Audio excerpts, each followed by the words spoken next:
para presentar sus hallazgos sobre el complejo mayor de histocompatibilidad mediante el uso de Deep Learning, tenemos el agrado de presentarles al doctor Bruno Álvarez. Muchas gracias por asistir, doctor, y gracias a todos por la paciencia. Sí, desde ya, ¿se me escucha bien? Se escucha bien. Dale, perfecto. Voy a compartir pantalla. Dale. ¿Se ve mi presentación? Se ve. Perfecto. Bueno, antes que nada, mil disculpas, se me traspapelaron los horarios, estaba con otras cosas y se me pasó, así que bueno, ya arrancamos. Hoy les voy a contar un poco acerca de lo que estuve trabajando en los últimos meses, que básicamente es una aplicación de Deep Learning que nos va a permitir predecir respuestas inmunes y caracterizar de cierta manera cómo van a ser estas respuestas. Bueno, me presento rápidamente, más allá de que Ale me haya hecho el favor. Soy ingeniero, biomédico, soy doctor en biología molecular y biotecnología. Básicamente hoy me dedico a la programación científica y tengo una fuerte preferencia por el aprendizaje automático y todo lo que sea automatización. Entonces, vamos a hablar un poco acerca del sistema inmune, que es básicamente el objeto de estudio, ¿sí? que va a tratar lo que vamos a hacer hoy. El sistema inmune básicamente puede dividirse en dos ramas, ¿sí? El sistema inmune innato y el sistema inmune adaptativo. El sistema inmune innato es básicamente, está compuesto por distintas barreras físicas, químicas o celulares, pero que accionan de manera inespecífica contra la invasión de un agente externo, mientras que el sistema inmune adaptativo es una segunda línea de defensa que actúa luego del innato y es una respuesta específica. ¿Por qué es una respuesta específica? Imaginemos por un segundo que estamos en un escenario donde somos infectados, por ejemplo, con coronavirus, ¿sí? Que es este virus de acá. El coronavirus va a adherirse a la membrana de nuestras células y estas proteínas virales van a ser digeridas, ¿sí? Por entidades específicas de nuestras células, como el proteasoma, que es una proteína que digiere otras proteínas en péptidos, en segmentos más chicos. Luego estos péptidos serán transportados al retículo endoplasmático granular, donde podrán unirse o no, ¿sí? A esta molécula que está acá, que se llama MHC. El MHC básicamente puede generar un evento de binding, ¿sí? Con estos péptidos que recuerden que vienen de proteínas más grandes, y luego transportarse a la membrana celular, donde va a exponer dicho péptido al espacio extracelular. Todo este sistema de presentación antigénica ocurre dentro de lo que es el sistema inmune adaptativo de tipo T, ¿sí? Entonces tenemos una proteína que es clivada en muchos péptidos pequeños, que se une a MHC, y luego esto se presenta hacia el espacio extracelular. ¿Qué es lo importante de acá? Esto. En el espacio extracelular van a haber células, ¿sí? Justamente linfocitos T, que son células específicas del sistema inmune, que van a poder interactuar o no con este péptido unido a MHC, ¿sí?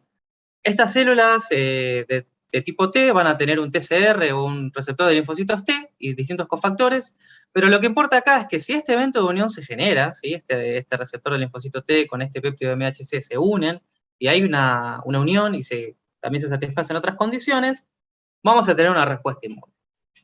Entonces, este entorno que está acá lo vamos a poder desplegar un poco en este dibujo que está aquí, donde tenemos al MHC, ¿sí?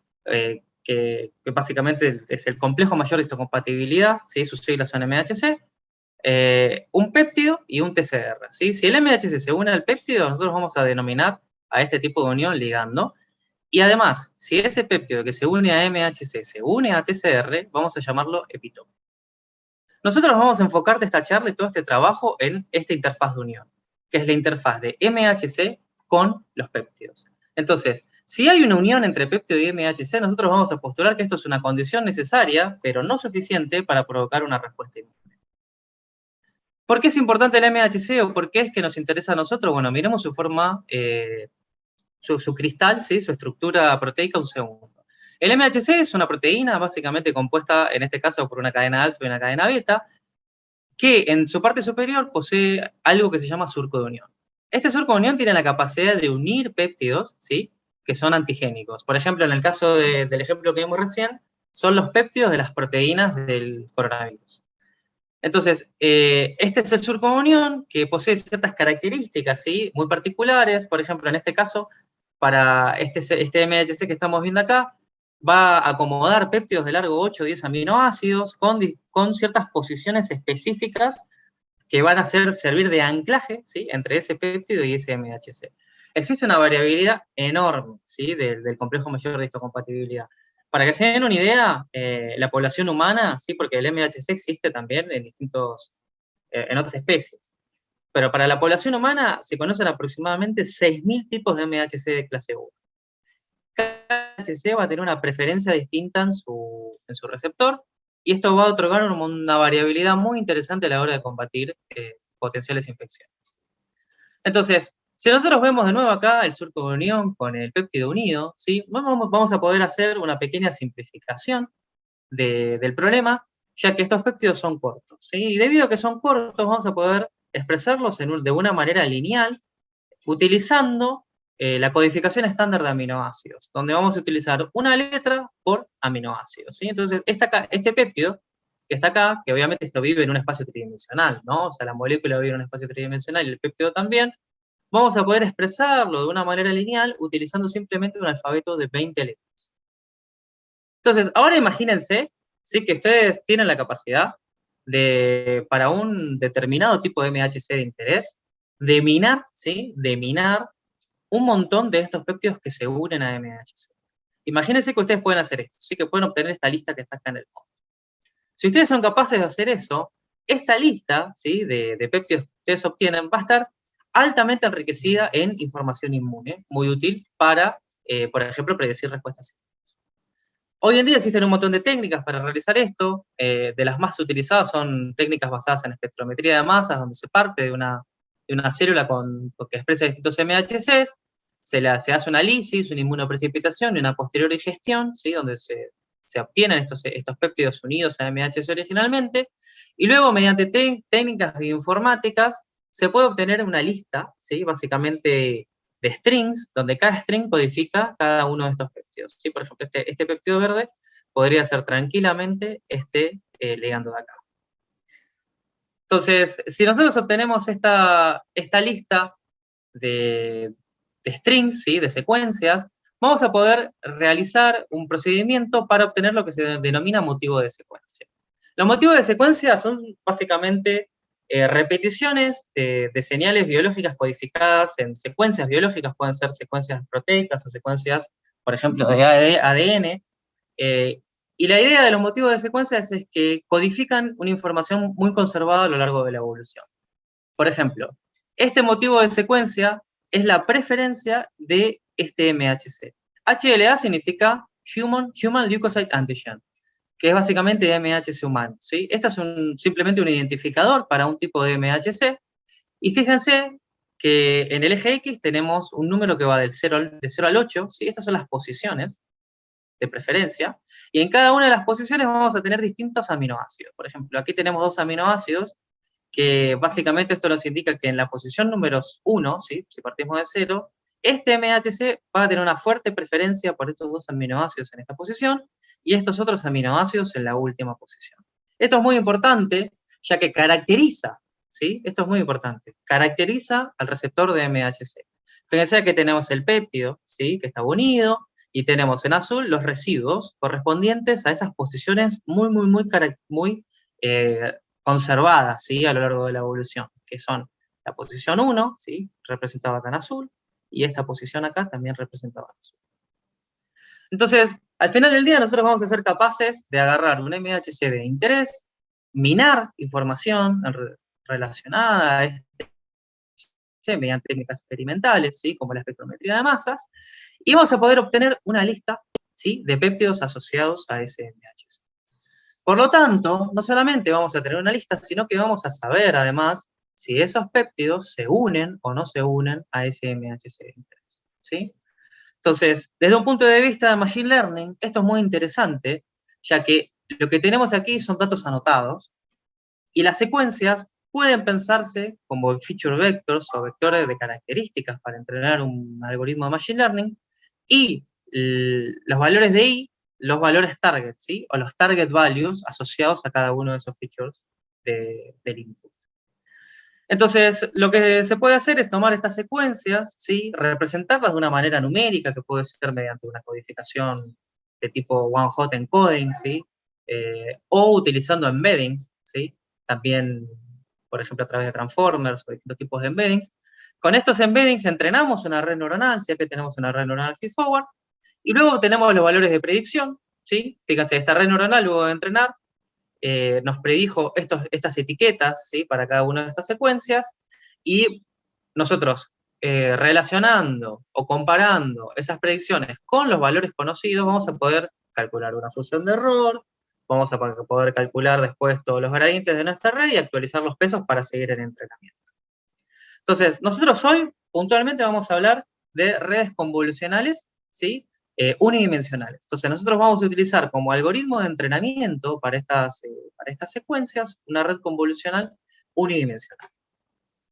Entonces, para hablar un poco de redes convolucionales unidimensionales, me parece que está bueno primero hablar un poco de la convolución, ¿sí? La convolución es una operación matemática, básicamente, que se usa muchísimo en procesamiento de señales. Y se usa mucho porque permite, en pocas palabras, hacer un filtrado, ¿sí? De una señal de entrada para extraer ciertas características de interés. Por ejemplo, aquí tenemos una convolución de 2 dimensiones.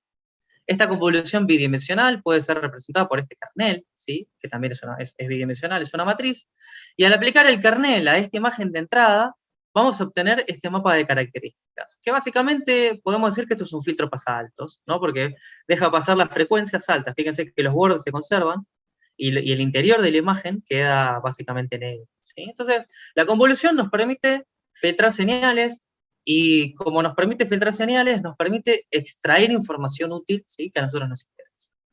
Entonces yo hoy les voy a mostrar un poco una arquitectura de una red convolucional unidimensional que entrenamos con péptidos de MHC, que posee esta estructura, donde tomamos los péptidos de entrada y nosotros los codificamos en un formato de tipo matriz, ¿sí? Donde las filas son las posiciones y las columnas son las codificaciones de los aminoácidos, ¿sí? 20 en total.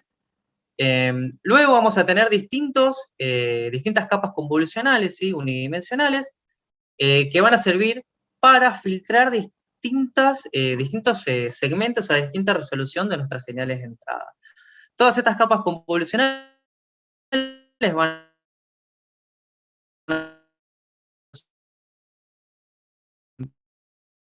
a su función de activación, es su función de pooling, si en este caso vamos a usar un global max pool, se va a concatenar todo ese output, ¿sí? Y se va a tener una única neurona de salida. En una representación un poco más precisa, esta va a ser la estructura. Vamos a entrar con una secuencia, ¿sí? Que va a ser luego transformada a una matriz, que va a ser convolucionada con distintos filtros, ¿sí? Con distintos kerneles de distinto tamaño, y ese output va a ser activado, ¿sí? En cada uno de todos estos casos con una tangente parabólica, le va a seguir un global max pool, ¿sí? Que nos va a devolver un escalar por cada uno de esos filtros, se va a concatenar todo y eso se va a conectar a una neurona de salida con una función de activación sigmoid. Entonces, Perdón que interrumpa, pero quedan 5 minutos. Dale, vamos rapidísimo. Sí. Vamos con la convolución. La convolución básicamente puede ser interpretada como una operación de producto escalar deslizante. Entonces, nosotros vamos a poder agarrar las matrices de nuestra red convolucional y nuestros inputs, hacer un producto escalar deslizante y obtener distintas proyecciones de nuestras secuencias de entrada para distintas posiciones. Utilizando esas proyecciones, nosotros vamos a poder ensamblar lo que se llama una matriz de proyección, phi, ¿sí? Que básicamente va a consistir del producto escalar de posición a posición entre nuestros filtros convolucionales y nuestro espacio de entrada.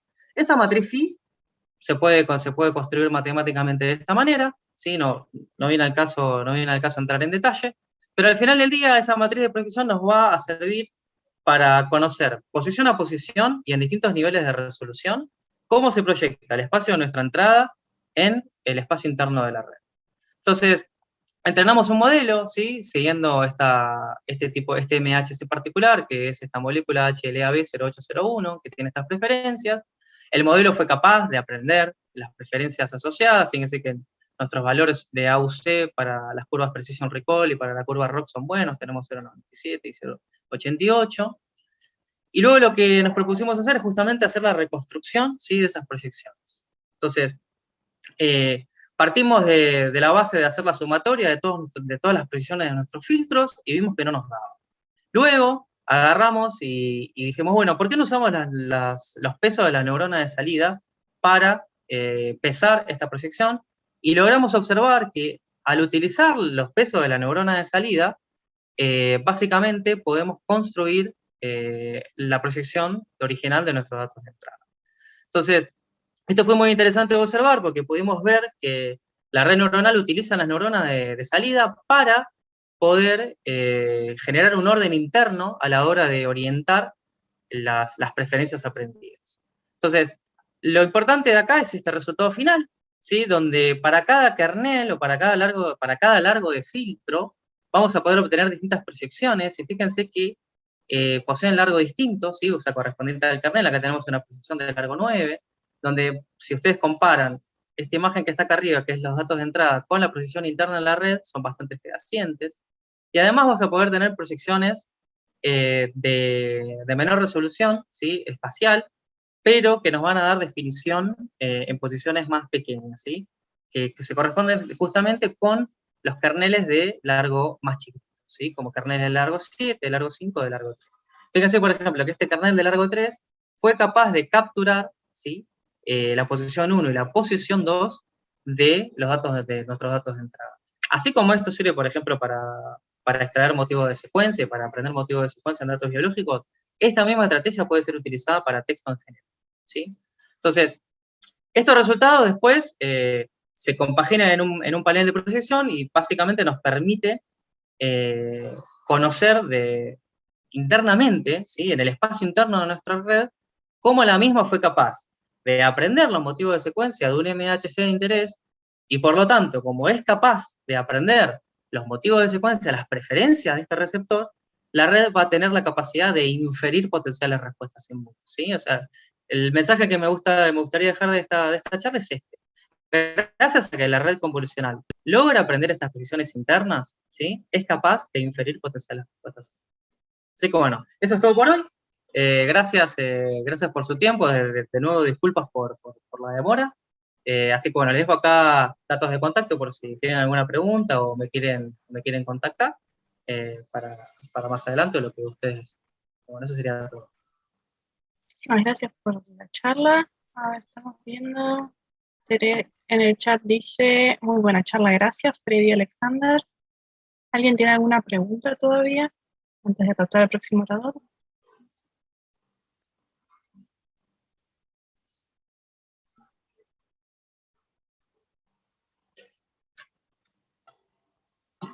No estoy viendo nada en el chat.